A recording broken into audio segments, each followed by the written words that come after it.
So we are done with our major projects on Upwork, and it's time for us to apply for some new projects to keep some of our part-time resources busy. What does it mean? It means that Olga has to make her hands dirty again, and as always, I'll be sharing some of the advice I've gathered along the way. And if you want to learn how I failed to practice my own preaching, make sure to watch till the very end. Let's go! Well, let's start with the basics. What to include in a proposal. I'm all for minimalism, as you know. The client doesn't know to learn about all of your life experiences and professional experiences, nor do they want to know a list of your successful projects and all of the areas not related to his or her exact project. What they really want to know is whether you can do the job and how will you approach his problem. So basically, whether or not you are able to help them. At the proposal stage, you don't need to impress them with your certificates. You only need to match their expectations. They want to know whether you are able to release them of their pain, and that's the only thing that matters.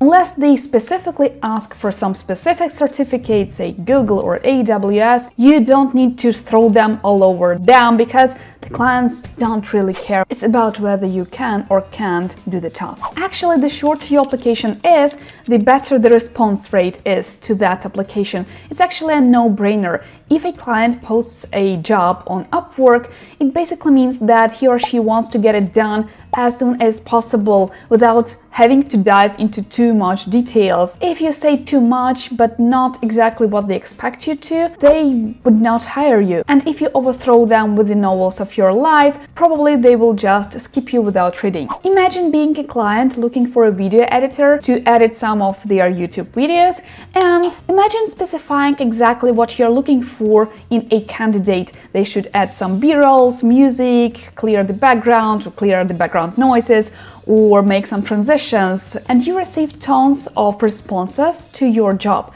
Who would you rather hire? A person that goes, I have 10 years of experience in Adobe, I've done a lot of projects, I've worked as a president of Universe, my clients are happy, let's work together, let's create something awesome, kind regards.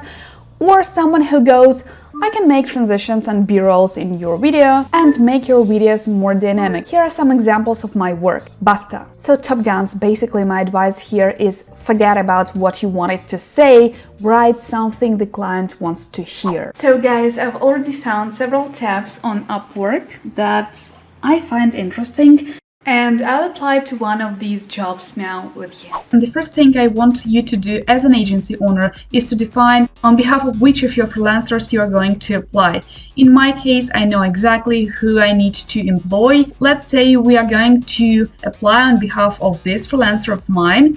And as you can see, Kate is a data engineer, and I'd like to find a part-time project for her. The next thing you should do is to go to Upwork, search for some keywords of the tech stack that you know this person knows. For example, you can go with Pentaho and see what offers are there. But in my case, I have already found one job to save us the time. And firstly, I want to stress how much it actually costs. It costs 12 connects, and I only have 46, but that's okay. Another thing is the hourly rate is really low here, and my freelancer's rate is 30. This specific one, she's a junior data engineer, but we'll try and maybe I'll lower her rate a bit. Now, another thing is proposals is 20 to 50. It seems like a big number, but then again, it could be 21 proposal for all we know, right? The bid range is, the average is 27, and by the way, the job has only been posted yesterday. Okay, Millivore software team and a freelancer, our Kate. Let's start with lowering her rate a little. Cover letter. That's where we need to show all of our creativity. Now, what do I do? The same way I do every time. By the way, the client is from United Arab Emirates, the same as our Kate. So let's hope that would serve as her advantage. Unfortunately, there are no feedback on this client yet, so we wouldn't know how to address him or her. But since he is from United Arab Emirates, I'll go with dear, because you should consider mentalities. As you can see, I'm just rephrasing everything he writes so that the client sees that this freelancer has read his message, understood it, and can actually deliver each of the tasks listed in his job description. You've seen what I've done here. I copied the text from the job description and I rephrased the same words from the client so that when he opens it, it's kind of something familiar, something he actually wrote himself, but rephrased in such a way that he understood that she read them and she replied to each of his concerns and to each of the tasks provided in the description. Dear client, I could help you with this and this. I've been working with this and this.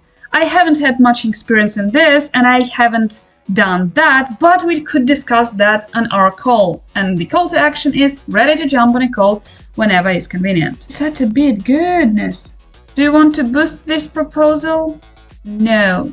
We'll send it for 12 connects and see where it gets us. All right, a tricky question. When should you turn down a project as a freelancer? And my advice is literally in any case when you feel that something is wrong, when you're not comfortable with the way the client communicates with you, or if you have certain suspicions as to whether or not this client might pay you, or if you feel like he or she is negotiating the terms and trying to get the best of you for his or her own reasons. Maybe they have some another proposal on the way, or maybe they're just trying to do that themselves and just want to get some free advice from you. Literally in any case when you feel that something is amiss, because it's not worth it. And why? It's simple, because rebuilding your GSS on Upwork, job success score on Upwork, would cost you more than this lost opportunity. And that's where we transition to the next question, and that is dealing with a bad client.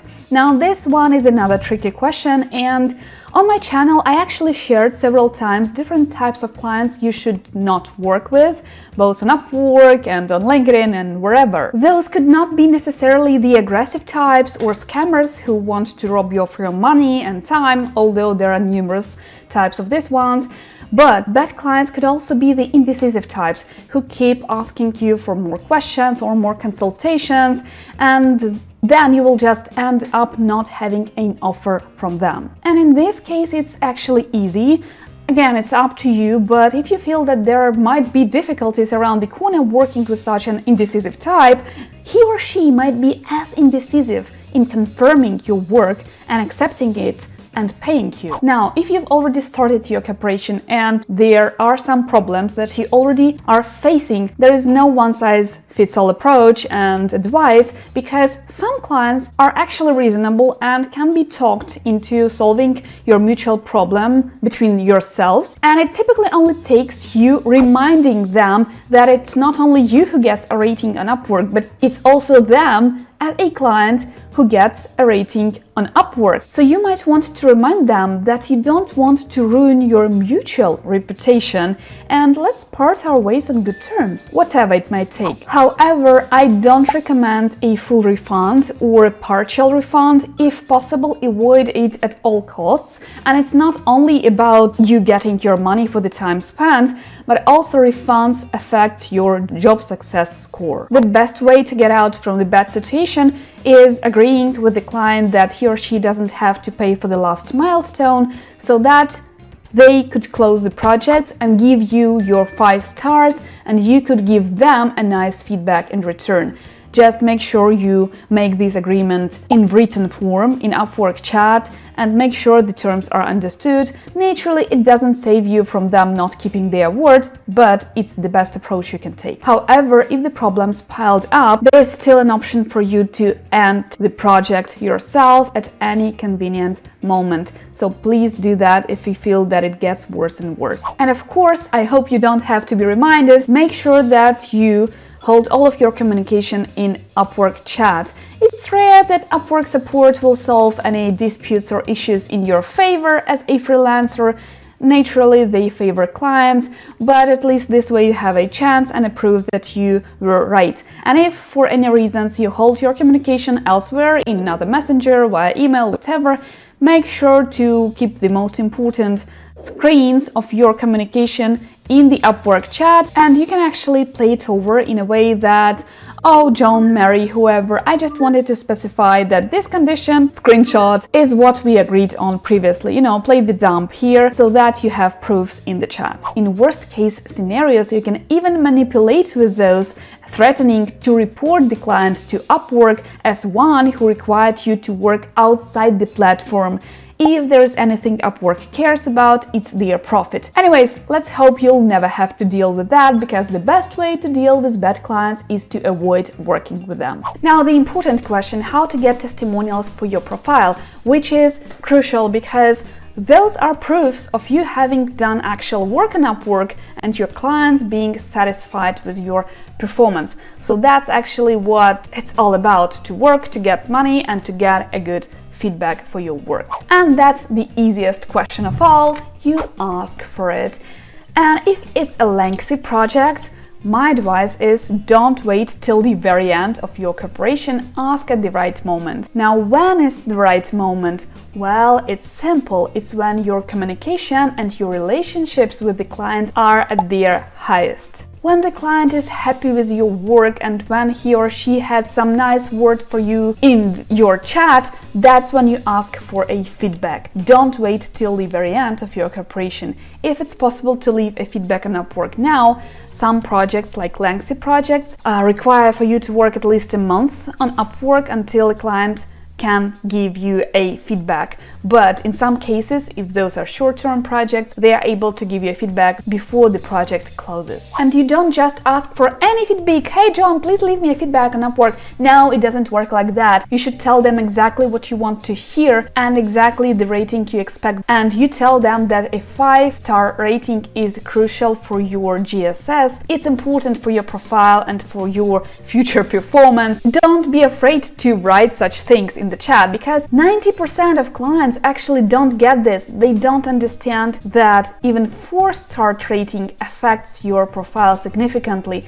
They just don't get it. They might put you 5 stars for your performance, your work, blah blah blah, but then they will give you 4 stars for your communication or whatever, and this will affect your rate again. But when being explained thoroughly, typically clients react adequately and give you this 5-star rating. And naturally, you should promise to leave a positive feedback in return, because the client naturally needs to get something in return too, so otherwise they might postpone it till never. And now the promised epic fail that I promised you in the beginning of the video, and that is when I failed to ask for a recommendation from the client on a long-term project, because I assumed that it would end really soon, and then I'll ask for it, and we never had any major issues along the way. Nothing really concerned me. The relationships were stable, kind of on the positive side, and I didn't worry much,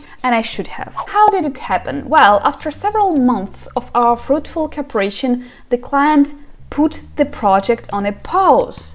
There is an option to do that for a client, and disappeared from Upwork and Telegram chat. Now, if you didn't know, in case the client pauses your cooperation on Upwork, you cannot ask for a recommendation from him anymore, even if the length of the project allows it, and it typically does after a month of active work, the criteria that we met. But if the project is paused, basta, you cannot ask for recommendation until the client makes it active again. And the only thing you can do in this situation is to just close it without any rating, without any feedback. Naturally, it will affect your GSS, but not much. This is what you should do if the client stopped responding and doesn't respond to you for several months in a row. So that's the only reasonable thing to do, is to close the project. Or you can wait. While the project is on pause, it would not affect your rating, but only in this case if the client just abandoned the project without doing anything to it, without putting it on pause, your rating will be affected. So Top Guns, even Olga forgets to do these tiny things, but you mustn't. Go and ask for a feedback and a rating as soon as you can. Here's to your success where I failed.